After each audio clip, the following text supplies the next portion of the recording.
जय हिंद दोस्तों। आज की इस वीडियो में हम डिस्कस करेंगे पर्यावरण पेडागोजी के जो अति महत्वपूर्ण ऑब्जेक्टिव प्रश्न है जिनसे परीक्षा में सीधा प्रश्न पूछा जाता है। तो ध्यान से समझना, चूंकि आज आपकी बाल विकास की क्लास नहीं हो पाई है तो वो आपकी रेगुलर जरूर चलेगी और किसी दिन हो सकेगा तो मैं 2 से 3 वीडियोस भी बाल विकास की डाल दूंगा, ठीक है। और हमारी जो पर्यावरण पेडागोजी उसकी 4 से 5 वीडियो आपके लिए मिलने वाली जो कि काफ़ी महत्वपूर्ण होंगी। और इससे पहले मैं आपके लिए पर्यावरण विषय, हिंदी गणित विषय को पढ़ा चुका हूँ, पेडागोजी गणित की, तो इन सभी की लिंक नीचे डिस्क्रिप्शन में चेक कर लेना। वीडियो को लाइक शेयर नहीं करा, जल्दी से वीडियो को लाइक शेयर करिए और ध्यान से इस क्लास को पूरा देखिए, आपको सीधा परीक्षा में बेनिफिट मिलने वाला है क्योंकि बहुत ही महत्वपूर्ण प्रश्न है। देखिए सीधा पहला प्रश्न की ओर आते हैं कि पर्यावरण शिक्षा से क्या लाभ है। ठीक है, पर्यावरण की शिक्षा से क्या लाभ होता है?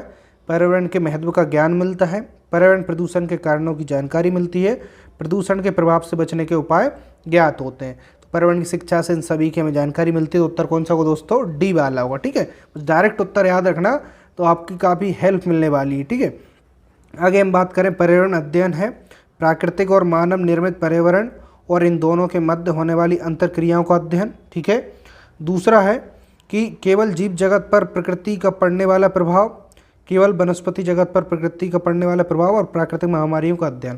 तो दोस्तों पर्यावरण क्या होता है कि प्राकृतिक और मानव निर्मित जो पर्यावरण है इन दोनों के मध्य होने वाली जो अंतरक्रियाएं होती हैं उनका अध्ययन। ठीक है, उत्तर होगा ए वाला। आपके लिए वीडियो में हो सकता है थोड़ी सी लाइट को लेकर इशूज़ है क्योंकि अभी आपके लिए 1-2 दिन में ये सारी चीज़ें ठीक हो जाएंगी और आपको और अच्छी क्वालिटी मिल पाएगी। चलिए हम आगे बढ़ते हैं। पर्यावरण शिक्षा से आपका अभिप्राय है। ठीक है, पर्यावरण की शिक्षा होती है उससे क्या अभिप्राय है, तो ध्यान से समझना इसको। देखिए पर्यावरण विद्यार्थियों पर अतिरिक्त बोझ डालकर व्यस्त रखा जाए, गलत होगा। पर्यावरण का समग्रता से ज्ञान कराना, विद्यार्थियों को मनोरंजन हो और पर्यावरण को दूषित होने से बचाया जाए। तो पर्यावरण का क्या अभिप्राय होगा? तो पर्यावरण को दूषित होने से बचाया जाए, इसकी शिक्षा इसलिए दी जाती है। उत्तर होगा डी वाला। ठीक है, आगे देखिए, पर्यावरण शिक्षा के संदर्भ में कौन सा कथन सही है? सही कथन में बताना जो राइट होगा। पर्यावरण के माध्यम से दी जाने वाली शिक्षा, पर्यावरण के विषय में दी जाने वाली शिक्षा, पर्यावरण के लिए दी जाने वाली शिक्षा, उपरोक्त सभी।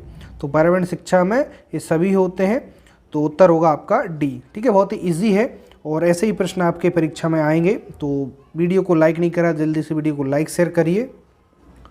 चलिए हम आगे देखते हैं जो पर्यावरण शिक्षा, इसके सूत्र से कैसे आपका प्रश्न आएगा परीक्षा में। देखना यहाँ पे कि निम्न में से कौन से पर्यावरण शिक्षा के सूत्र हैं?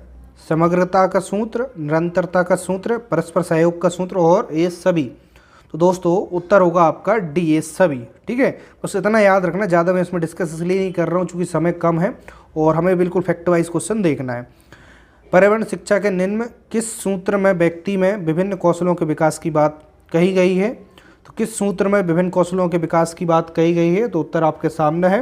देखिए इसी प्रकार से परीक्षा में आपके 4 ऑप्शन मिलेंगे और एक बताना। नीति निर्धारण सूत्र, निरंतरता का सूत्र, दक्षता विकास का सूत्र, इनमें से कोई नहीं। तो इसका उत्तर होगा सी, दक्षता विकास का सूत्र। ठीक है, आगे बढ़ें। देखिए UNEP के अनुसार निर्धारित पर्यावरणीय शिक्षा के निम्नलिखित उद्देश्यों में से एक शामिल नहीं है। तो कौन सा एक पर्यावरण की शिक्षा का उद्देश्य शामिल नहीं है? कौशल विकास, सहभागिता बढ़ाना, जागरूकता उत्पन्न करना और पर्यावरण संरक्षण पर बल देना। तो दोस्तों उसका उत्तर होगा कौशल विकास। ठीक है, ये वाला इसके उद्देश्य में शामिल नहीं है। ठीक है, आगे बढ़े। निम्न में से कौन सा पर्यावरणीय शिक्षा का सूत्र है? जागरूकता, कौशलों को विकास, सहभागिता, अंतर विषयता। तो इसका होगा, देखिए पर्यावरण शिक्षा का सूत्र है अंतर विषयता। ठीक है, आपस में कई सारे सब्जेक्ट इसमें कनेक्ट होते हैं।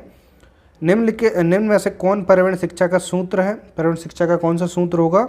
ज्ञानार्जन का सूत्र, समग्रता का सूत्र और योजना निर्माण का सूत्र, उपरोक्त सभी।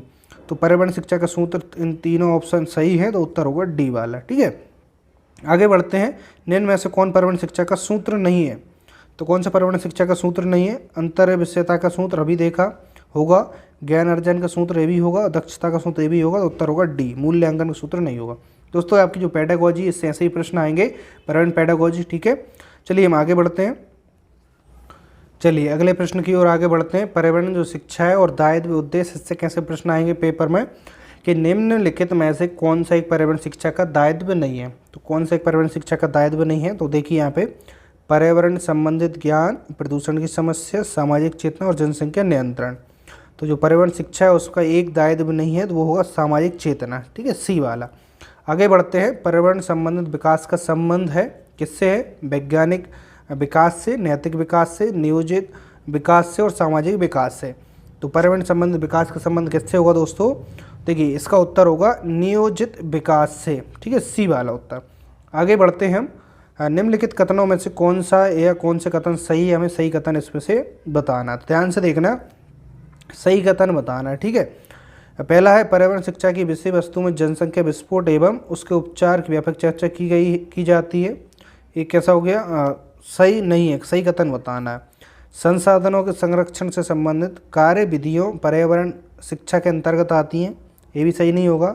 सी है ए और बी दोनों, यानी दोनों सही नहीं है, तो सी भी नहीं होगा। और डी कह रहा उपरोक्त में से कोई नहीं, तो उत्तर होगा डी वाला। ठीक है, बिल्कुल भी आपका समय बिल्कुल भी हम एक्स्ट्रा नहीं ले रहे हैं, जैसा परीक्षा में same as it is question आना है, बस वही डिस्कस कर रहे हैं।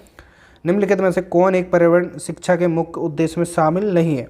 सहभागिता, विशेष अभियान, जागरूकता और भाईचारा एवं बंधुत्वता। तो दोस्तों इसका उत्तर क्या होगा? देखिए मुख्य उद्देश्य में शामिल नहीं है, तो भाईचारा और बंधुत्वता इसमें शामिल नहीं है, बाकी तीनों इसमें शामिल है, तो उत्तर होगा यहाँ पे डी। आगे हम बढ़ते हैं। आगे देखिए, पर्यावरण शिक्षा में समस्या समाधान विधि का गुण है।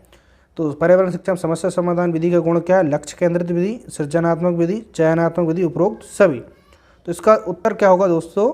समस्या समाधान विधि का गुण है, तो यानी कि तीनों है, उपरोक्त सभी, डी वाला उत्तर होगा। ठीक है, अगला प्रश्न देखिए, पर्यावरण शिक्षा के उद्देश्यों की प्राप्ति के लिए पाठ्यचर्या किस बातों पर आधारित होनी चाहिए? ठीक है, जो पर्यावरण शिक्षा इसके उद्देश्य की प्राप्ति करने के लिए जो पाठ्यचर्या किन बातों पर आधारित होनी चाहिए? हमारे सामने चार उत्तर है। पर्यावरण के विषय में अधिगम, पर्यावरण के द्वारा अधिगम, पर्यावरण के लिए अधिगम, उपरोक्त सभी। तो इसका उत्तर दोस्तों आपको बताना है, उत्तर होगा डी। ठीक है, यानी कि पर्यावरण के जो उद्देश्य हैं उनमें जो पाठ्यचर्या है उनमें इन सब बातों की चर्चा की गई है, उत्तर होगा डी। सीधा याद रखना, सीधा परीक्षा में आपको बेनिफिट होगा। पर्यावरण अध्ययन की पाठ्य पुस्तक में पहेलियाँ शामिल करने का निम्नलिखित में से कौन सा उद्देश्य नहीं है? तो पर्यावरण की जो पाठ्य पुस्तक में पहेलियाँ शामिल करने का उद्देश्य कौन सा नहीं होगा? तो इसमें हमें उत्तर देखना है, बच्चों के मस्तिष्क को भ्रमित करना और इस भ्रम का आनंद उठाने देना। देखिए पर्यावरण में जो पहेलियाँ भ्रम के लिए तो होंगी नहीं, तो इसका उत्तर हमें पहले ही ऑप्शन लग रहा है ए वाला बिल्कुल राइट ही होगा। बाकी पढ़ लेते हैं। सृजनात्मक चिंतन की योग्यता और उत्सुकता का विकास करना है, तो सही है। बच्चों में आलोचनात्मक चिंतन शक्ति विकसित करना, सही है। बच्चों में तर्कना शक्ति का विकास करना, तीन सही है। पहला वाला उद्देश्य नहीं होगा, ए वाला उत्तर यहाँ पे हमारा राइट होगा। आगे बढ़ते हैं। पर्यावरणीय शिक्षा की आवश्यकता एवं विकास, इससे कैसा प्रश्न आएगा? देखिए, विश्व पर्यावरण दिवस किस तिथि को मनाया जाता है? चूंकि हम पर्यावरण के विषय में पढ़ रहे हैं और विश्व पर्यावरण दिवस ही पता ना हो कब मनाया जाता है, तो बिल्कुल एक बहुत ही गलत बात भी होगी। तो इसका उत्तर है 5 जून को विश्व पर्यावरण दिवस मनाया जाता है। ठीक है, जागरूकता फैलाने के लिए, अवेयरनेस पर्यावरण के बारे में। तो 5 जून डेट याद रखना। अगला प्रश्न की ओर हम आगे बढ़ते हैं, देखना ध्यान से। पर्यावरण शिक्षा किन कारणों से आवश्यक है? पर्यावरण की शिक्षा किन कारणों से आवश्यक है? पर्यावरण संबंधी संपूर्ण जानकारी के लिए, पर्यावरण के सांस्कृतिक आधारों की पहचान हेतु, ए और बी दोनों। तो यहाँ पे देखिए दोनों सही है, तो ए और बी, सी वाला उत्तर होगा। देखिए दोस्तों, पेडागोजी में वही होता है कि उस सब्जेक्ट को आप पढ़ाएंगे तो उस सब्जेक्ट में ऐसा है क्या विशेष, तो उसी के विषय में हम यहाँ पे जो प्रश्न है उनको डिस्कस कर रहे हैं। अगला प्रश्न है, विश्व वन्य जीव कोष की स्थापना किस वर्ष की गई थी? तो ये जी के बेस भी क्वेश्चन है। तो देखिए, वन्य जो जीव है इस कोष की, ठीक है, जो वनों को बचाने के लिए, यानी कि इनमें जो जीव है उनके एक फंड की व्यवस्था की गई थी, वो कब की गई थी? तो वर्ष 1961 में की गई थी, याद रख लेना। भारत में पर्यावरण सुरक्षा अधिनियम किस वर्ष अस्तित्व में आया? देखिए, भारत में यानी पर्यावरण को सिक्योरिटी देने के लिए अधिनियम लाया गया, वो किस वर्ष में लाया गया था? तो वर्ष 1886 में। यहाँ पे कुछ मिसप्रिंट है दोस्तों, ये 1986 होगा, इसको करेक्ट कर लेना। ठीक है, कभी कभी मिसप्रिंट होता है, तो यहाँ पे 1986 होगा, क्योंकि हमारा देश ही 1886 में आज़ाद नहीं हुआ था, इससे पहले गलत ही होगा। आगे देखिए, इसका उत्तर 1986 होगा इसका, है ना। 22वां है, जून 1992 में पृथ्वी सम्मेलन का आयोजन किस देश में किया गया था? तो किस देश में किया गया था? तो इसका उत्तर देखिएगा दोस्तों, इसका उत्तर क्या होगा? उत्तर होगा ए, ब्राज़ील में किया गया था। अब देखिए दोस्तों, आगे बढ़ते हैं। पर्यावरणीय शिक्षा का क्षेत्र में भारत में पर्यावरणीय शिक्षा, इससे कैसे प्रश्न आएंगे? देखना, पर्यावरणीय शिक्षा के क्षेत्र हैं, क्षेत्र कौन से हैं? भोजन एवं पोषण, जनसंख्या एवं पर्यावरण, जनसंख्या विस्फोट, उत्तर और डी है ये सभी। तो पर्यावरण शिक्षा के क्षेत्र क्या है? तो ये सभी हैं, यानी कि इन सभी के बारे में पर्यावरण में पढ़ते हैं। आगे देखिएगा, प्राकृतिक संसाधन कितने प्रकार के होते हैं। प्राकृतिक संसाधन कितने प्रकार के होते हैं, 2 प्रकार के होते हैं, उत्तर होगा ए वाला। ठीक है, आगे बढ़े, किस शिक्षा आयोग ने भारत में पर्यावरणीय शिक्षा को औपचारिक धारा से जोड़ने की सिफारिश की थी। हंटर कमीशन, सैडलर आयोग, हार्टोल समिति और कोठारी आयोग। तो दोस्तों इसका उत्तर होगा कोठारी आयोग ने, जो शिक्षा आयोग है इसने भारत में पर्यावरण को औपचारिक शिक्षा के उससे जोड़ने की बात की थी। आगे बढ़ते हैं, आगे देखना कोठारी समिति ने अपनी रिपोर्ट में क्या सिफारिश की थी। तो पर्यावरण शिक्षा को उच्चतर संस्थानों में पढ़ाया जाए, पहली ये ऑप्शन है। दूसरा, पर्यावरण शिक्षा को औपचारिक धारा से जोड़ा जाए। तो अभी हमने इसके बारे में पढ़ा, उत्तर होगा हमारा बी, पर्यावरण शिक्षा को औपचारिक धारा से जोड़ा जाए। ठीक है, बाकी इसको हमें पढ़ने की आवश्यकता ही नहीं है। अब आगे देखिए, आगे बढ़ते हैं, बेसिक शिक्षा के लिए सर्वप्रथम किसने आंदोलन छेड़ा था। काफ़ी महत्वपूर्ण क्वेश्चन है दोस्तों, इसको अच्छे से याद रखना कि महात्मा गांधी जी ने जो बेसिक शिक्षा है इसके लिए सर्वप्रथम आंदोलन छोड़ा था कि प्रत्येक विद्यार्थी को बेसिक शिक्षा जरूर दी जानी चाहिए। अगला प्रश्न देखिए, बेसिक शिक्षा के लिए सर्वप्रथम किसने आंदोलन छेड़ा था। ऐसे एक क्वेश्चन रिपीट हो गया, तो उत्तर होगा महात्मा गांधी। बेसिक शिक्षा हेतु नितांत आवश्यक बातें थीं। क्या क्या इसमें आवश्यक बातें थीं। शिक्षा में उपार्जनीय क्रियाशीलता, स्कूल एवं स्थानीय समुदाय के बीच संपर्क, ए और बी दोनों, उपरोक्त में से कोई नहीं। दोस्तों इसका उत्तर क्या होगा, उत्तर होगा सी। ठीक है, यानी कौन सी बातें आवश्यक थी। तो पहला, शिक्षा में उपार्जन क्रियाशीलता बढ़ाना, स्कूल और स्थानीय समुदायों के बीच संपर्क स्थापित करना। तो उत्तर सी होगा। शिक्षा पर राष्ट्र नीति कब बनी थी। तो इसको समझना दोस्तों, शिक्षा पर राष्ट्र नीति कब बनी थी, 1985, 86, 1987, 1988। तो बिल्कुल डायरेक्ट याद रखना, वर्ष 1986 में राष्ट्रीय शिक्षा पर नीति बनी गई थी। अब हम आगे बढ़ते हैं, आगे देखिए, राष्ट्रीय शिक्षा आयोग कोठारी आयोग की सिफारिशें किस वर्ष क्रियान्वित की गई। 1975, 1976, 1970, 1978। तो इसका उत्तर क्या होगा दोस्तों, वर्ष 1977।